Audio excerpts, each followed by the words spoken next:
అల్లారు ముద్దుగా పెరిగింది మా లక్ష్మి,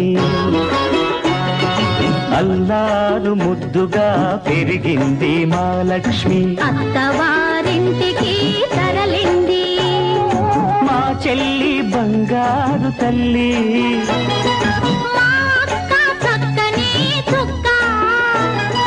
పోయి రావమ్మా పేరు తేవమ్మా బంగారు తల్లి. బావగారు మహగడుసు గారు మంచి చేసుకో. చిలిపి పనులు చేశాడో ఆ చెవులు పుచ్చుకో. కట్టుకున్నవాడు కలకాలం నీ మదిలోనే ఉన్నా, తోడబుట్టినాము మమ్ము క్షణకాలం తలచుకో.